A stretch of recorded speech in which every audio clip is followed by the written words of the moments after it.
Hello, everyone, and welcome to our weekly Power Lounge. This is your place to hear authentic conversations from those who have power to share. My name is Amy Vaughn, and I am the owner and Chief Empowerment Officer of Together Digital, a diverse and collaborative community of women who share their knowledge, power, and connections. You can join the movement at togetherindigital.com. And today we are tackling something that resonates with so many of us, that nagging little voice called imposter syndrome that whispers to us to say that oftentimes that you are not enough.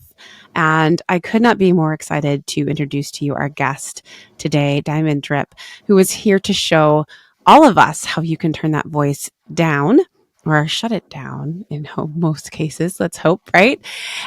With our authentic power. Diamond is a brilliant coach and a speaker who has been featured in New York Weekly and the QED Inc. on QED Radio. She has taken her background in visual communications and brand strategy and combined it with the fascinating worlds of human design and gene keys to help women break free from self-doubt and step into their true potential. What I love about Diamond is that she is not just sharing a theory. She has walked this path herself, transforming from a stressed out entrepreneur into a confident leader who helps others do the same. And one of my favorite things that she says is that the limit doesn't exist, but fear and self-doubt will make you think it does. Love a good quote. So whether you're questioning your qualifications, comparing yourself to others, talk about the thief of joy right there, or you're ready to just trust yourself more deeply, you are in for some great learning and new tools to be able to explore and help yourself make that shift from imposter to empowered. Diamond, welcome to the Power Lounge. I'm really excited to have you here with us today and to dive into this conversation. I am so excited to be here with you, Amy, and our listeners. As much as I don't like imposter syndrome, I love talking about ways that you can combat it because so many of us battle it. It doesn't matter, what point you are. Imposter syndrome kind of grows with you. Mm-hmm. Absolutely. And it's been one thing, honestly, lately that I have been taken into account how many people feel it, not just women, men as well feel a deep sense of this. They're just not willing to admit it. So, fellas, if you're listening, this is for you too. Okay. Right. Let's get vulnerable here. And I also just want to say, I have only just recently learned of human design. Oh my gosh. We could have a whole another hour episode on this. I think it's just absolutely fascinating. Everyone who listens to this podcast knows I love personal development, anything that helps me understand myself more deeply, because what I love about that is it helps me understand others more deeply. I think it makes us better humans. It makes us better parents, better leaders. That kind of stuff is just really cool. Gene keys is newer to me, so I'm excited to learn more about both of those things and to let our listeners learn more about these things because I've been nerding out. But before we get into any of that, I would love for you to take us back to your days in visual communication and brand strategy, a space a lot of our women in Together Digital are in, and share with us a little bit about that and what really first clued you into what might be, that there might be a deeper layer into helping people show up more authentically. Absolutely. So when I was predominantly talking about visual communications and brand strategy, one of the ways that I would always encourage my clients to get out there was through video. And that's when all the stuff would come up, right? The fear of judgment, the fear of engagement, the fear of, what if I say something wrong? And I'm like, this is your message. How can you say your message wrong? Like, it was baffling to me. And I was at a point in my own professional journey where I was trying to figure out what my business superpower was. And I found that it was when I found these tools, everything kind of just clicked. And once I started to see how much these tools were helping me step into my authenticity and not just step into it, but be confident in my ability to do the thing. Because so many of us with imposter syndrome, we question our ability to do the thing. We question whether we actually belong at the table. And here I had this tangible blueprint of like, no, you're designed to do the thing. And once I started experimenting with how it could work for me, I was like, oh, there's no way right? Like, it's like the best kept secret. You It's can't like, not no share way. it. It's no way. Especially because, like I said, it helped me, but Mm-hmm. then I received more validation on just how it worked because I pulled my daughter's design, I pulled my Yep. partner's design, and I Mm-hmm. was like, oh my gosh, these are cheat codes for you guys too. Yes. Oh, I love the term cheat codes. That's such a great analogy. Yeah, that's Yes. a great analogy. And we'll get into the definition and into deep diving more about Hmm. human design and what that means. But, you mentioned your own journey from stressed out entrepreneur to a confident leader. And I'm just curious, like, what was the turning point that made you realize that something needed to change? Like, sometimes that's part of the journey, right? Is like that self-awareness and recognition that I need to stop and slow down and something has to change. Yeah. So I was in a year-long business coaching program that taught a framework that, many of us have been in this scenario, especially if you've been in the coaching space for a while. You enter this program and it's, we're going to teach you the steps that you need to Hmm. create this amazing income and impact in your business.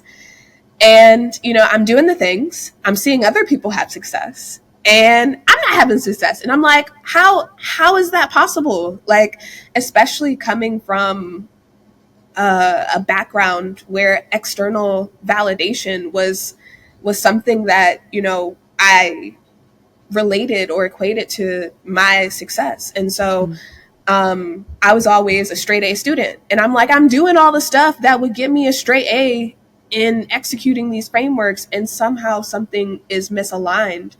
Hmm. And, when things didn't work, I doubled down. I bought into more intensives. And I was like, this is insane. How am Hmm. I, spending all this time and money and energy and effort learning these frameworks, and like somehow there's still a disconnect. And so it wasn't until I realized, I was like, well, you're actually, like, you're doing things. Some things are, creating traction, creating some Hmm. form of success. It just doesn't look how you want. So why don't you take a look at what you're defining as success, and Yes. you redefine that for yourself. So that Hmm. was really, like, the business coaching program. It brought up a lot of stuff. And Yeah. so that realization, Uh-huh. that, come to Jesus moment, as it were, it was the thing that was like, okay, something has to change. And instead Yes. of seeking out more Hmm. external things, why Yes. don't you look internally and see Hmm. what's in there instead? Absolutely. I want to share this story really quickly because it just happened yesterday. It's not exactly in alignment with like the human design aspect of things, but it is this. It's exactly what you're describing in the sense of we often go outside of ourselves to find the answers. And in this context, I'm in a room full of women leaders going through a women leader cohort for mostly women in corporate. And we're talking about and discussing executive presence. And as we're discussing it, it's just rubbing me the wrong way. And I can't explain in the moment quite how it's rubbing me the wrong way. But as the other women in the room are having their moments kind of verbally processing and expressing, what I'm hearing and realizing is that they're grappling with, they want to really just know what it means to be authentically themselves as leaders and not be told what a leader should look and act like. And I said, how often are men asked to work on their executive leadership? But how many times in an annual review have you been asked or approached to work on your executive leadership or put in a situation where you're like, here's this article. Women, read this article, executive presence, because it's just a given. And so it's like we're constantly being asked to be put into these containers or work within these guardrails. And I do think burnout comes not from the overextension of ourselves in the sense of constantly working too much. It's almost working against the things that we think are supposed to be the things that we're working towards. So it's like the shoulds, right? And it's like those constant running up against the shoulds and the containers that other people have built for us. And there was just this moment that when I was like, why are we even talking about executive presence? Like, we have it. It's just really about how we want to define it for ourselves. This one woman who works for a very, very like corporate company, in the sense that they still have to show up in suits every day in the office 5 days a week, says, I have been poring over executive presence books. I probably have 5 of them at home. I am throwing them all away. I'm getting rid of all of them. I'm throwing them all away. And I am going to spend more time with myself, journaling and looking at how I lead and how I want to show up in the room, how I want to make people feel. And that's going to be my executive presence. And it was just such a wonderful moment to see that. It was just like I wanted to stand up and applaud for her, just to kind of see I that. want to. Right? It was just so cool. I mean, because especially I know I've been there. I've been that person that's like, this is the model. This is the behavior. If I want to succeed, this is what I need to follow. And this is where human design, I think, is such a fascinating avenue and tool for folks to start to kind of dig into and learn about. So for our listeners who are new to human design, I would love it if you could kind of break down what it is and why it is such a powerful tool, overall, but also in the context of overcoming imposter syndrome. Yeah, absolutely. So, human design is a synthesis of a bunch of different ancient and modern sciences. And what it does is it actually maps them over each other to create what we in human design call a body graph. And when you look at this body graph, it shows you how your energy flows, it shows you what your strengths are. And there's so much insight that can be gained down to what environment you thrive best in, how you digest food, and what your perspective is and motivation is when you're moving throughout the world. And one of the things that I have found to be deeply satisfying in human design is the main theory behind it. So we as souls incarnated in this lifetime to experience ourselves. And so what I love about human design is it it helps you to almost navigate and move through and welcome opportunities with less resistance. Similar to the story that you told about the person that you met a couple of days ago, or was it yesterday? Um, we spend so much energy and effort trying to be what we think we should be, or trying to be who other people expect us to be. And what human design does is it's like, no, this is how you were designed. These were the gifts that your soul chose in this lifetime to be successful. And if you and if you stop trying to control everything, because we as humans, especially from a cultural perspective, we have come to this belief that if we just plan enough, if we just do enough things, that we can control the outcome. And many of us are learning and seeing that that's actually not that's actually not Mm-hmm. true. Like, there are so many sayings about, life is happening, life is, doing things while you're busy making plans, and it's so true. So Mm-hmm. what one of the things that I love most is that it's this kind of surrender that happens. It's like, Mm-hmm. okay, well, if we are able to let go of this sense of control that we think that we have over the situation, and get out of our heads and get into our bodies and tap into the wisdom of our vessel and the gifts that we were, that we chose in this lifetime, we can welcome and redefine success with so much less resistance, Yeah. without bumping into so many different things. Mm-hmm. And so when it comes to the context of imposter syndrome, one of the things that I found is that it helps you understand what makes you different. A lot of people say that human design is the science of differentiation. And Mm-hmm. so, with that in mind, when you start to understand that, literally, so I've pulled over 200 human design charts at this point, and not a single one of them looks exactly like somebody else's. And so it's this kind of understanding that, how can, there's that saying of like comparing apples to oranges. If Mm-hmm. we are all designed differently, why are we comparing ourselves to things that are outside of ourselves, to people that are outside of ourselves, to accomplishments that, you know, we we have our own accomplishments. And so that's really at the root of imposter syndrome, is this kind of comparison, this Yes. feeling of being like, you should be further along, or you should have Mm-hmm. this many things because that person has this many things. And when you Right. start to understand that we're all like, we all know we're different, Yep. but like this is like tangible, your Mm-hmm. energy Yeah. flows differently. It's Mm-hmm. like, well, how can I compare myself to Right. this other person? Mm-hmm. Yeah.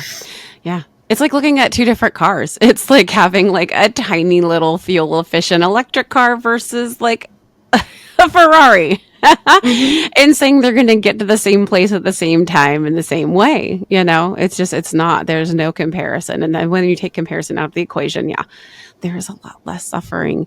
I also have loved learning, outside of like the energy types, like the manifesting type, specific and non-specific.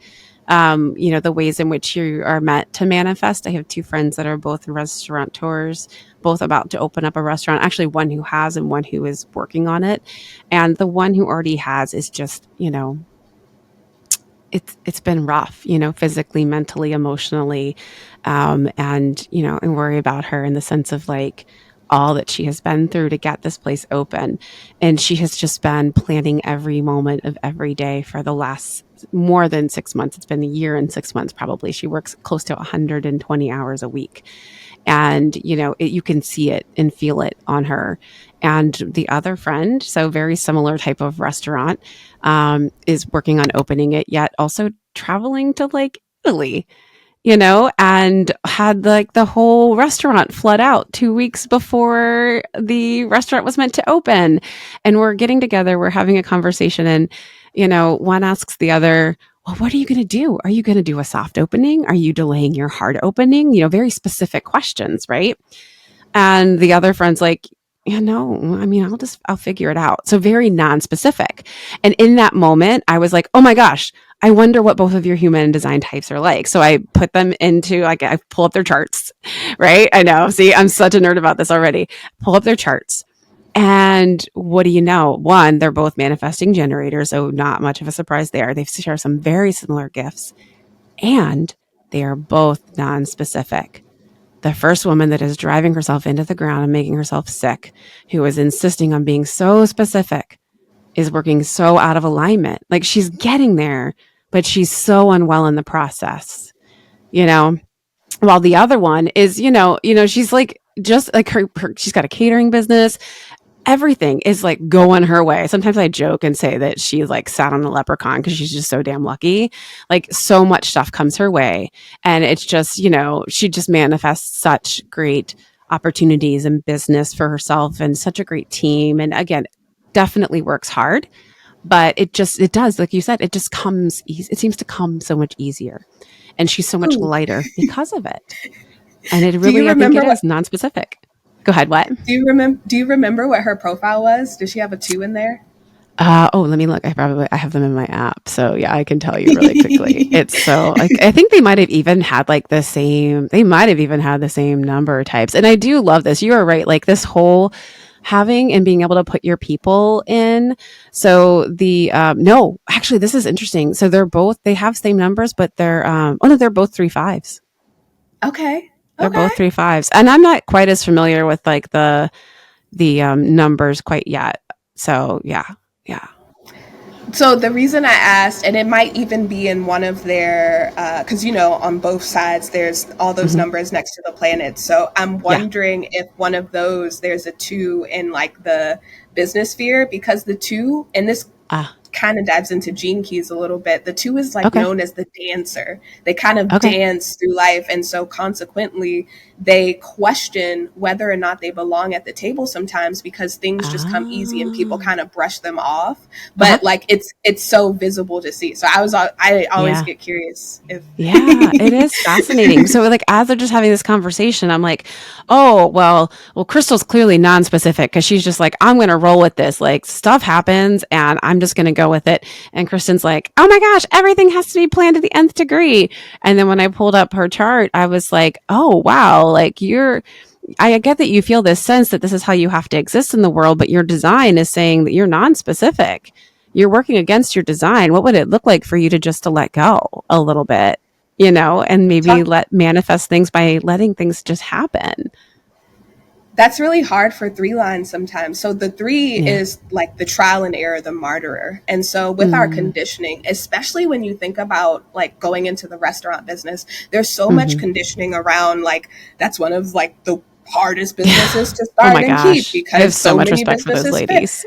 right? And so there's all this conditioning. And so when you're I don't know if this was the first time they learned their human design, but Yeah, when it you're a was. three and you don't yeah, when you're a three and you don't know that you're a three, if you are constantly bumping into things, like Mm. you, through conditioning, you shift into this mode of like, well, I don't want to keep learning lessons. I want to just get it right the first time. And Ah, they kind of gotcha. veer into perfectionism I gotcha. almost That makes versus sense. embracing the three and just being like, okay, well, this didn't pan out how I wanted it to, but what can I Hmm. learn from this, lesson? Yeah. And so talk about going against your design. Threes are meant Yeah. to bump into things. That's how they learn. And so when you Ah. veer into perfectionism, it's like you're Uh-huh. gonna face resistance because Right. you're going against your process of how you interact with the world. Mhm. Oh, gosh, yeah. Oh, wow. That's so cool. I would say the other thing I love about human design has been that's really been insightful for me, and I think this would really to help with people's imposter syndrome, honestly, is is your authority. Mm-hmm. Getting Yes. like more in touch with how you make decisions. I am sacral authority. And so learning that my gut is how I make decisions. And when the world tells me that I shouldn't be going on my instincts and that I shouldn't go on my first feeling, but also learning that my gut likes yes and no questions. So simple things like coaching my husband to say, don't ask me what's for dinner or what do I want for dinner. Say, do you want Thai food? I will say the yes or no. That I like. Other questions Yes. will overwhelm me.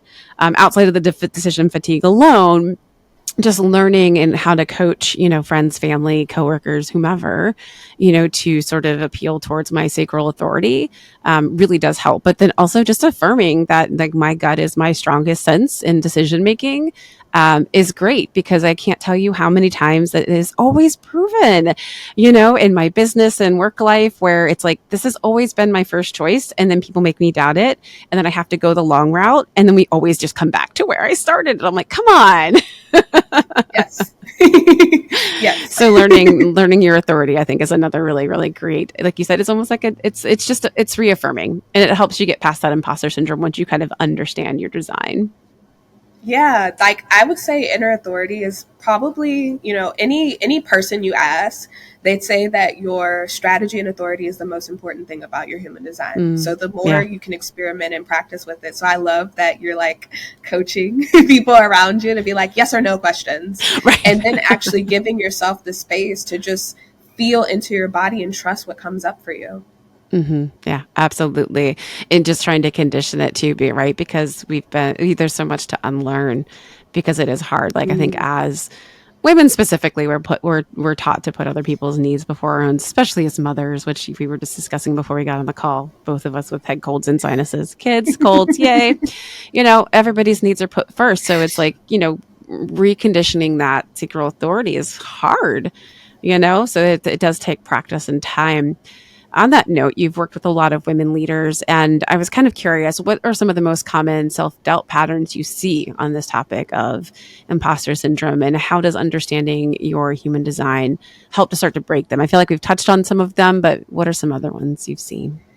Yeah, so some of the ones that we've touched on a little bit already is this like fear of judgment, this Mhm. fear of stepping into your voice, your message, your power, really, your gifts, because you're afraid that you might step on toes. Like even with like you were talking about sacral authority, that then implies that you have an open or undefined emotional solar plexus. And Mhm. for a lot of people who have that, because they take in the energy from those around them, like they're like, I don't want to see or feel you like down or sad or whatever. So like how can I fix it? How can I make it better? Versus Yeah. recognizing that they just kind of have to get through it themselves. And so it's kind of like releasing this conditioning around like what they think they or how they think they should or have to show up, and stepping into Mm. like no.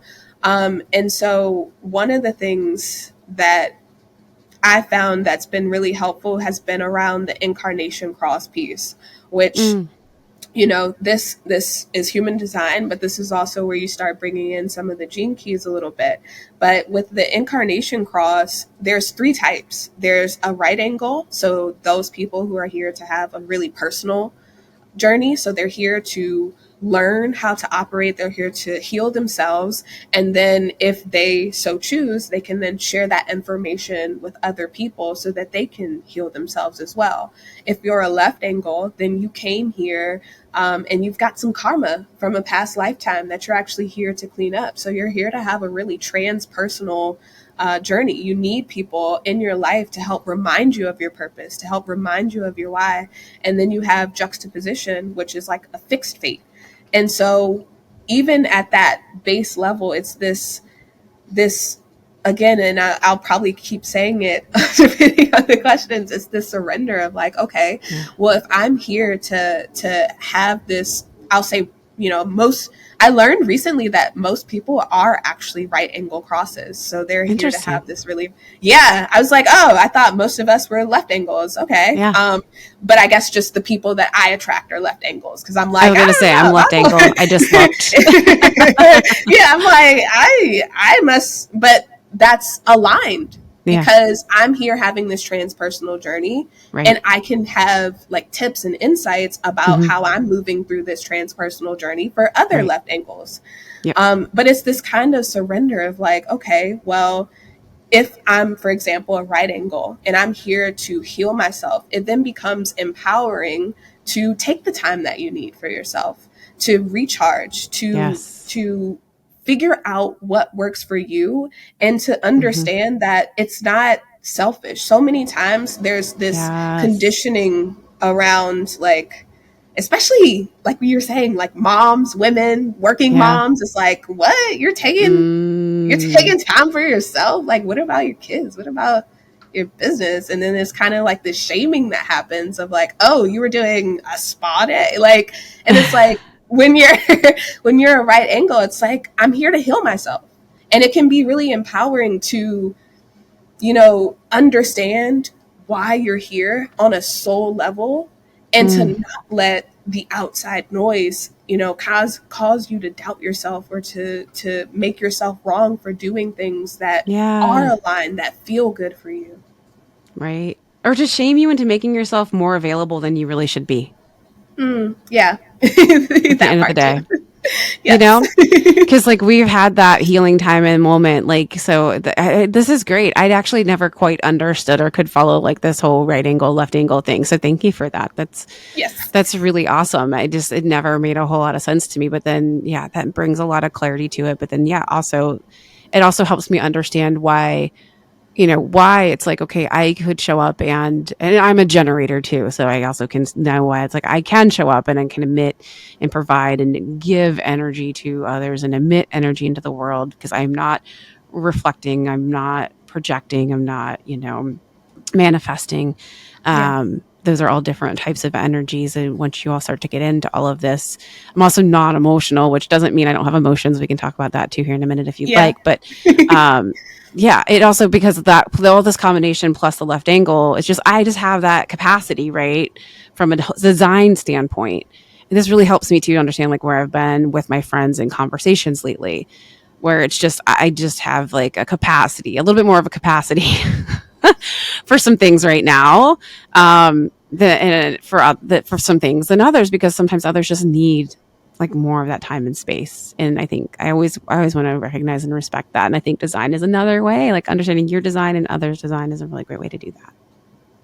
Oh yeah, absolutely. Like, so my partner is a non-emotional, and Mm-hmm. both my daughter and I are emotional. Yeah. And so, um, even getting him to understand, like we would have so many fights Mm. because, especially in the past, because he when he is passionate about something, he wants to talk about it right then. He's like, Yeah. if I wait, then I'm gonna like lose interest. I'm not gonna feel as passionately about it as I do right now. I want to talk about it right now. And he would poke the bear and try and get me to Yeah. talk. And I'd Uh-huh. be like, I don't want to talk right now because Mm. I'm gonna say something that's gonna hurt your feelings in this state that Mm-hmm. I'm in, right? All Yeah. my emotions, feeling all the Mm-hmm. feels. Yeah. And I'm not gonna be like, I am not going to know how to come back from that, right? I'm going to be Mm-hmm. scared that you're going to like use it against me. So I'd rather, if we're having a heated discussion, take some time to really Yeah. reflect and assess how I feel and then come back neutrally. And that's, human design has helped him understand that because he's like, Yeah. oh yeah, like he sees my emotional wave with my business. And so Mm-hmm. he's like, I understand that it's not just a me thing. It's Mm-hmm. not just, and it just creates that deeper level of understanding and empathy, Yeah. and encouragement to actually, give the person what they need, which is Yeah. sometimes space. Right, right. And correct me if I'm wrong, I feel like non-emotionals too like tend to like emotionals tend to put out a lot of emotion, like emit a lot of emotions, in the way generators emit a lot of energy or provide a lot of energy into the world. But non-emotionals tend to receive. So like for me, like as a non-emotional, even though we all have emotions, it's more about Yeah. like I can hold space for people's emotions. I tend to be, and my daughter's also not emotional, but very, very empathic. And so it can be very draining in that sense of like, I can kind of hold, when I'm holding space for others, I'm holding back and holding down my emotions. And so that can be very exhausting and very draining. So you have to kind of really be like intentional about how, when, and where you're spending your energy and your emotion and giving time and space for your own emotions. Because as a non emotional, you don't express it often, or you don't often feel like you can, right? Because you're the container versus the one emitting it. Would you agree? Is that right? Yeah. Emotionals put out that energy. And it's funny because Mm-hmm. I have this example now. We went to dinner Mm-hmm. and I have a favorite restaurant at this a favorite waitress at this Uh-huh. restaurant. And the host was like, okay, you're going to be in Mercia's section. And I was like, ooh, yay, I love Mercia. Like, this is great. It's going to be Uh-huh. great. And then this other waitress comes and her name is Jessica. And she's like, hi, I'm Jessica. I'll be your waitress. And I just kind of was like, but you're not. You're not Marcia. Yeah. And so, eventually they fixed it and Mercia Uh-huh. came over and she was like, yeah, I'll be your waitress and things like that. And he's like, I felt you deflate. Like I felt your Aww. energy. He was like, you are so Could excited. read the And it's, room. yes. And it's because, and I want to address the non-emotional thing, right? Everyone has emotions. We Yeah. are emotional beings, like Yeah. hands down. The thing with people who have an open or undefined solar plexus, which makes Mm-hmm. you a non-emotional in human design, is that you are empathetic because you Mm-hmm. take in the energy from your environment and from other people. And for a lot of people, when I'm doing readings, I'm like, as a child, it probably was difficult and you were labeled as emotional because it was difficult for you Yes. to figure out like, is this mine or is this? And so Uh-huh. sometimes people who don't have that solar plexus defined, they have short fuses because they're just like, I'm taking in all this, all Right? this What do I stuff, do with and I'm this?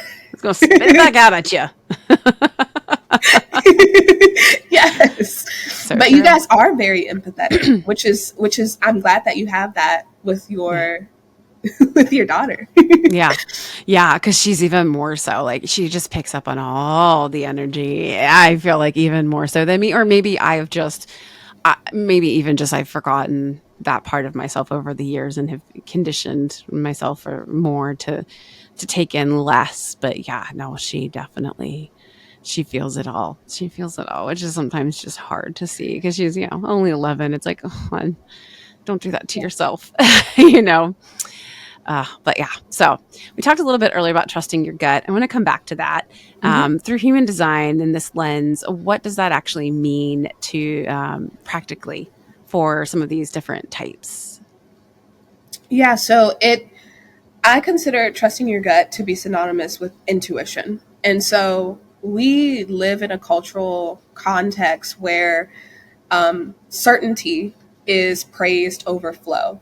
And it's, statistics and logic and everything is praised over intuition. And so for any type, any authority, with the exception of like mental authority, because like that's a rare breed of authority where like actually everything is happening in your head. But you have to talk it out and have this sounding board, to see how it. But even then, it's like you are technically labeled as mental authority, but you Mm-hmm. have to talk it out with other people. You have to be in the right environment with those you trust so that they are your sounding board and you can hear what's being reflected back to you and see how it lands in your body once you speak it out. Mm. Yeah. So in every single authority, there's this element of like body. If you're emotional, it's, riding out your emotional wave and coming Yeah. to a decision from an emotionally neutral place. If Mm-hmm. it's splenic, it's in the moment.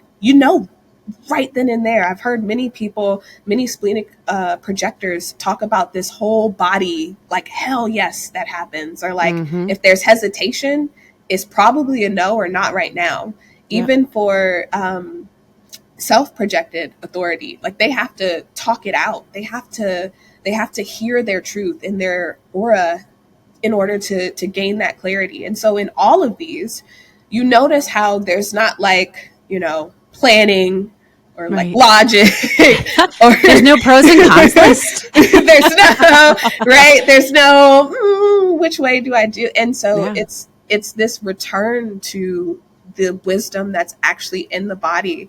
And Mm-hmm. it's so hard for people when they first find human design to trust that, because we've been conditioned for so long Mm-hmm. that, if you can't back it up with a 10-point PowerPoint presentation, then Right. like it's not valid. And intuition doesn't have that. Like you said, it doesn't have a pros and cons list.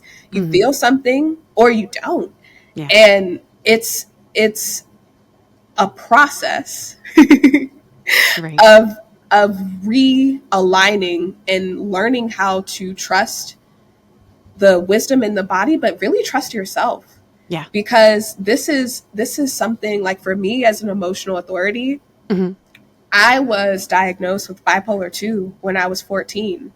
And so for, you know, over a decade, I made myself wrong for my emotions. I thought that there Mm. was something wrong with me for having really strong emotions or having these up and down waves. And so Yeah. it took a long time, and I'm still on that path of like, okay, what do I feel? Because for so Mm-hmm. long my feelings were invalidated. I grew up, my mom didn't have a defined solar plexus, and she had a lot of mental, like her head is defined and her ajna is Yeah. defined. And so where you have definition, that's Mm-hmm. the energy that you put out. And so a lot of times, I would talk about how I felt and she'd be like, but right. And then with her undiagnosed borderline personality with narcissistic Oh, tendencies, wow. I would Yeah. be made wrong for feeling what I felt. And so there was Mm. always this element of questioning how I felt. And now I'm in a Yeah. place where I'm like, no, that's actually what I'm supposed to do. But how do I Right. navigate these ups and Yeah. downs? And that's what the experiment is all about, is like learning how to trust yourself again after Mm. years of being basically programmed not to. Right. And I mean, talk about being able to see that disconnect. And then when you can see that kind of a disconnect, one, you're finding alignment with yourself, but then you're also finding the reason behind the disconnect so that there's not shame or blame, Yeah. right? Because you can see like what's behind the disconnect, right? And I think that that really helps because sometimes it's like we talk to other people, we look at other people, and we're just like, what the hell are you thinking? Where are you coming from? I don't understand you. And it's because we're not designed the same. We don't process the same. We don't always emote the same. And so it's like if we can kind of just use a little bit of understanding and compassion, that's one way. But also, I think this human design stuff, there's some really just cool factors to it. for sure. And I love what you were just saying there too about, one of my favorite quotes is just never outsource your knowing. And if anybody here also again fans of the podcast know I love enneagrams as well. I'm an Enneagram 9, so I tend to merge. I'm a peacemaker and like harmony, and so general consensus used to be like my MO, and it still is like when it comes to certain decisions, right? But as far as decisions that come as far as I'm concerned now, I am with human design. I feel like I'm much more informed as to how I want to move in the world and make certain decisions for myself. Because it's just, having that other information, it like, the Enneagram to me is more of like that shadow type of work where like the design is kind of like more of that internal knowledge, and again, I don't have to like keep going outside of myself to get the consensus from everybody else. It's like nice to have that alignment from other people when certain matters, but it doesn't need to be in all things. So yeah, that used to be the way I went about everything. And now I'm like, no, I don't need to call and complain or talk to everybody and process this out. Sometimes I just need to sit with myself, and think through this Yeah. or work through this or trust the gut feeling that I have about this, that it isn't the right thing for me and I need to make a move. So yeah. All right, let's dig into gene keys a little bit because this is new for me. How does it complement human design when it comes to building authentic leadership? Yeah, so Gene Keys takes a closer look at the 64 gates in human design. In Gene Keys, they're called the 64 keys. And so it takes a closer look at the Chinese I Ching element and the quantum physics, in that every single key, every single gate has these three frequencies. And so the shadow is kind of the challenge, really. So when you talk about like the shadow work with the Yeah. Enneagram, like Gene Uh-huh. Keys, this is a perfect Similar. yeah. So the shadow is the challenge that you're here to overcome. It's gonna keep showing up, and the gift, which is the next frequency up, that's what, when you embrace your creative power, Hmm. that's what shines through. That's when you step into your authenticity, when you're aligned, when you're moving on your path, like that's what Hmm. shines through. And then the highest frequency is the city. And so this is a transcendent realization of, it's like a culmination of like, okay, this is aligned. This is that feeling of satisfaction, that feeling of success, that feeling of surprise that happens when you just kind of surrender to life and just live Hmm. within your gifts. And so it complements, because human design, I like to see as very practical. It's like, this is how you make decisions, these are your gifts, and this is how your energy flows. This is where some of your conditioning comes in. And then Hmm. Gene Keys is for a lot. I like to see it as a more in depth personal development tool, because it involves a lot of contemplation. It involves a lot of thinking about your past and how, these shadows have shown up, and how could you have turned those into the gift? How can you be in your awareness more so that you Mm. don't dip into whatever that shadow is? Like for me, in my brand sphere, in my what I'm here to do in this lifetime, I'm here to be a force of continual expansion. And that's actually the gift of expansion. But the shadow is immaturity. This being in a place of external fixation and external validation, and not being internally grounded. And you can see the relationship of when you let go of this need, this fixation for, external people to say like, oh, you're doing great, which the school system does not help this at all, because it's No. all about like grades and everything. Uh-huh. But you have to like let go of that, and once you're able to validate yourself, once you're Right. able to have that internal stillness, you do expand more. You're able to Hmm. step into more things. And at its highest frequency, the city is super abundance, which that was a trip for me, because it was a push to actually even redefine what I thought of as abundance, because so many of us, we equate abundance with money or Right. this, outside things, but there's so many different variations. There's health abundance, Mm. there's time abundance, there's, Yes. relationship abundance. There's so many different elements that can Hmm. be pulled in there. And so I think that it complements, because, when you've been in the experiment for a long time, but you're still Mm-hmm. hitting some of those blocks in your conditioning, the gene keys, being able to look at some of those, tumultuous times in your life where maybe you chose the shadow out of fear, out of lack, out of scarcity, out of this distrust. Like, Mm. how can you trust yourself enough to live in the gift, to show up in the highest frequency that you can? Yeah. I love that so much. And it kind of brings it back to where you started, which was redefining success, right? Stop Yes. chasing the things that aren't truly for you. Because what's going to happen is you're going to work your ass off. You're going to get there and you're going to go, why aren't I happy? I worked so Yes. hard. Where's that shining moment of success and triumph? It falls flat and you're wondering why. Here's why. I love it. All right, we've talked about comparison a lot today, but I think it's so you just can't say it enough. It's, we live in a very digital heavy, social media heavy world where comparison is just constantly in our face. How can women use some of these tools that we've talked about today to stay grounded, and kind of find their unique value to just avoid this trap? Yeah. So I found that really leaning into your gifts. So doing, I always say do a reading because it's the quickest way. Like, I am a one line in human design, and so that's the investigator researcher. So I love going down a good rabbit Hmm. hole.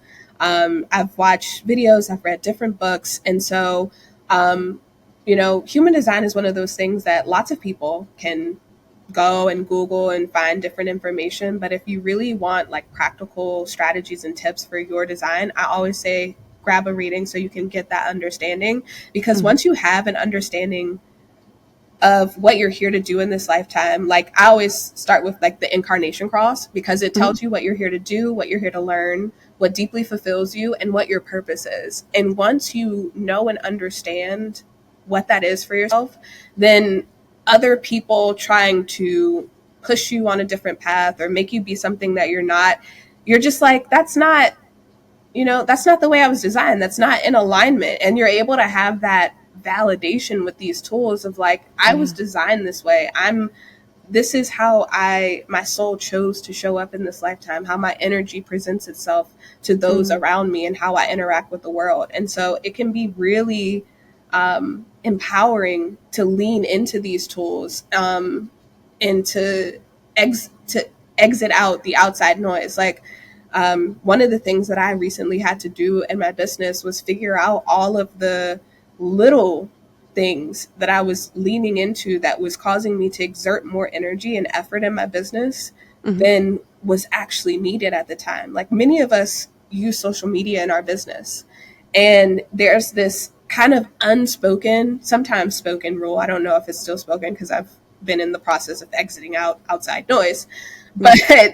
there's this rule of like, if someone comments, you have to respond back like within an Yeah. hour, or the So much time. algorithm's gonna ding you or whatever. Sure. And I'm like, and I spent so much time and effort trying to adhere to these unspoken rules that, Mm. I've just been, hearing about.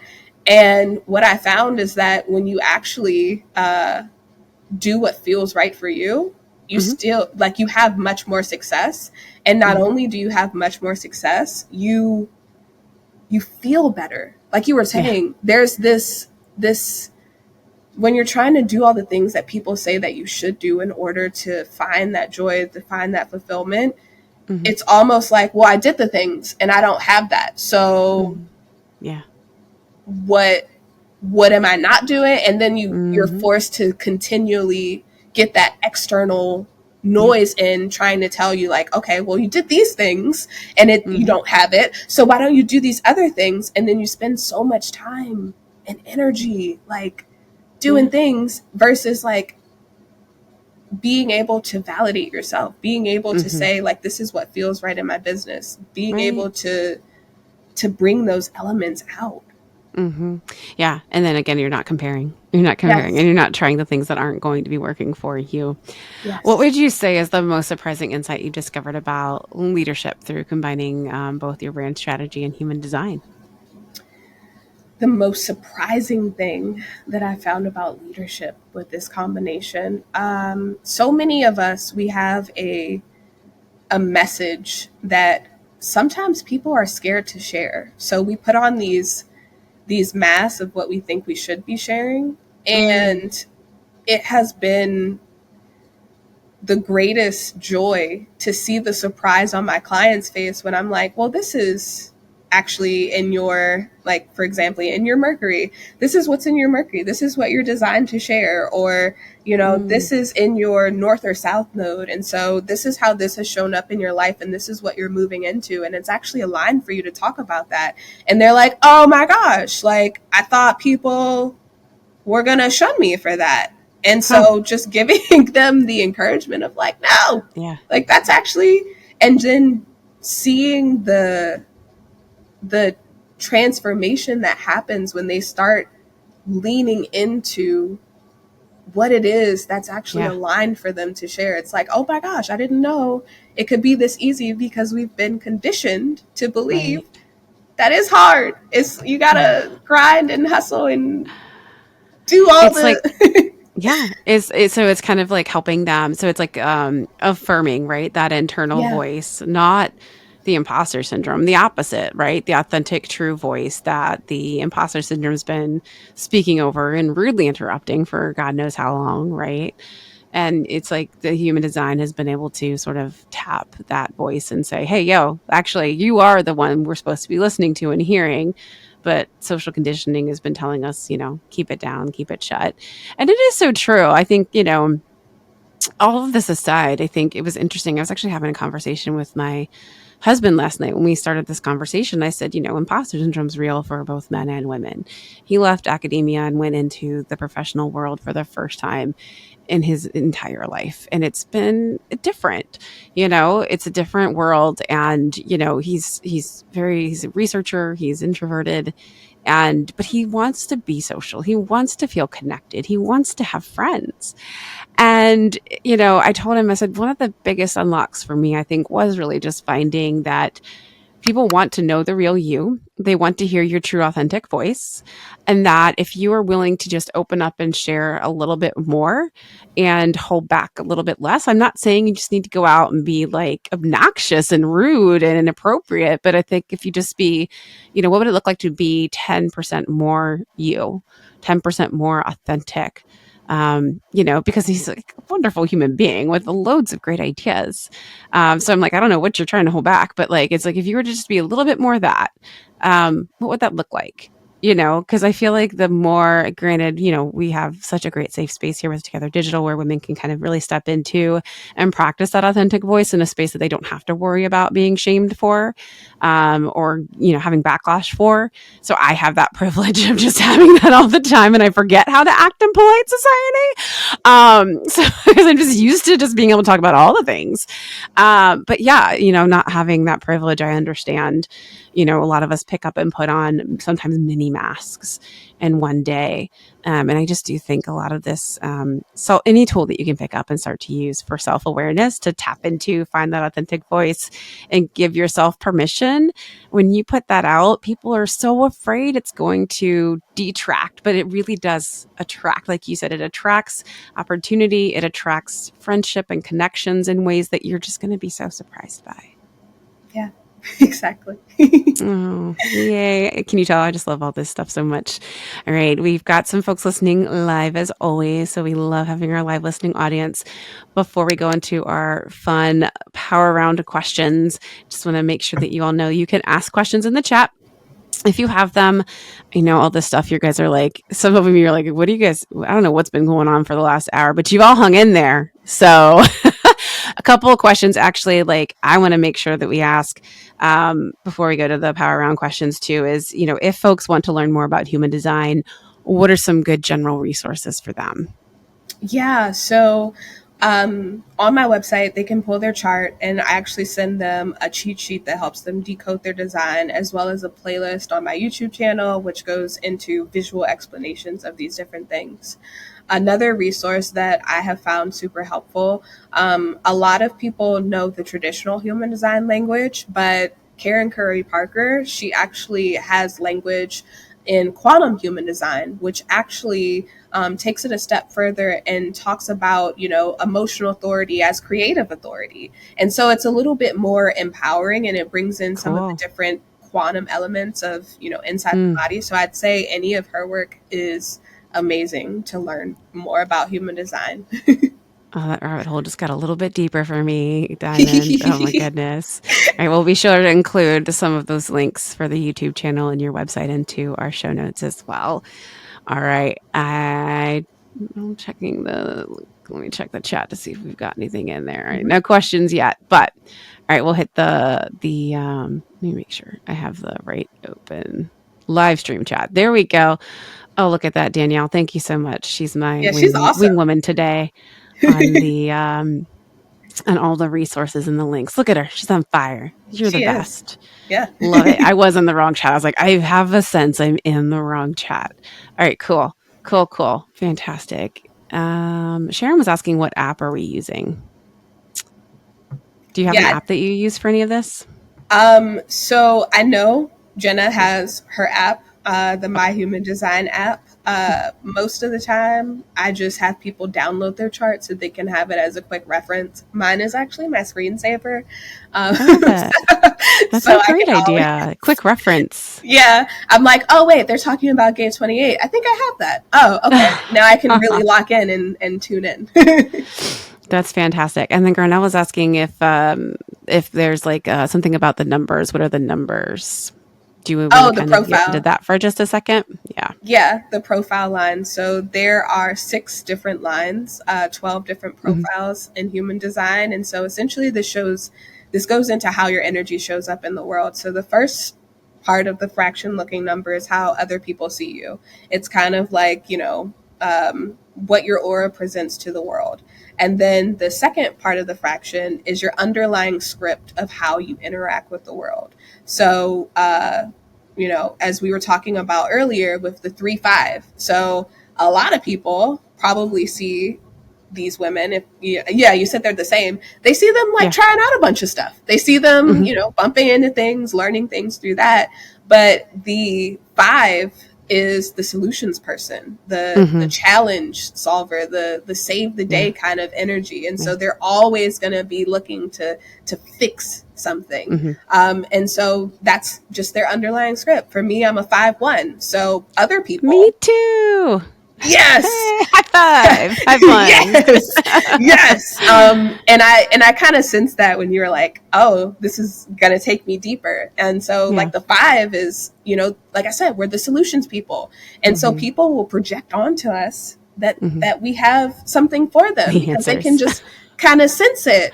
And Yeah. that's why we as 5 lines have to be really careful about the expectations that we set for people, because Yeah. if they project that we can help them with something that actually we don't Mhm. have a foundation in, then it Mhm. turns very quickly from, oh my gosh, you're my savior, you're Yeah. awesome, you're amazing, to like, oh my God, I hate you. Like, why did you give me this advice? Like, it didn't work for me. And then your reputation's kind of on the line. So the 5 lines have to be really careful about, who they're attracting and what solutions they're providing. And then our 1 line, we're Mhm. investigators. We Yep. love getting to the bottom of stuff. We Mhm. love a good rabbit hole, a strong foundation of knowledge, which we also have to be careful because sometimes it can be hard to trust that you know enough to then Mhm. take it to the world. That was one of the things about human design that really resonated with me. Yeah. Yeah. That's so interesting. I love that. Yeah. This whole when you were talking earlier too, I almost brought up my 5-1 when you were talking about that the fixer. I was like, oh, when I was reading that portion of it, the challenge solver, I was like, oh, okay, yeah, yeah, no, I don't have to try to fix everything. But then also being like the voluntold one constantly, where it's like, I get it that you might have natural leadership tendencies, but it's just ridiculous how you could walk into a room and say very little and somehow still, how do I walk out of the room being the one told, like, oh, you're going to lead this, right? I'm like, what? I didn't even say anything. How did this happen? Yes. But once I read that, I was like, oh, okay. Got it. Yes. Oh my goodness. Well, thank you all for dropping the questions in during the conversation. I love it. I love it. And don't be afraid to reach out to Diamond as well if you have any additional questions after. All Yes. right. Let's go through these rapid fire questions real quick. What is your go to mantra when self doubt creeps in? It's one of two things. So, what's on the other side of this, or what story am I telling myself here? Ooh, I like both of those. Those are great. 3 words or less. What's the biggest mistake people make when dealing with imposter syndrome? Caught in comparison. Yes, ma'am. Can't say that enough. If you could put one message on a billboard about authentic leadership, what would it say?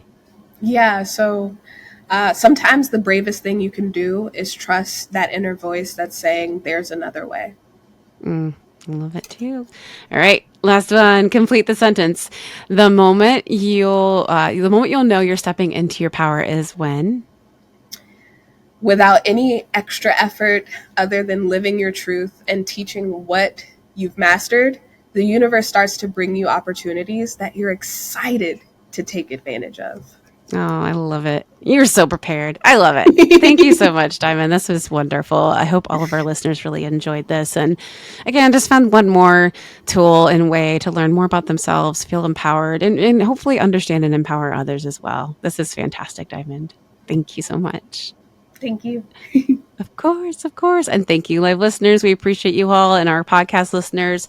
We're excited to have you again back with us next week. Until then, everyone, keep asking, keep giving, and keep growing. We'll see you then. Bye.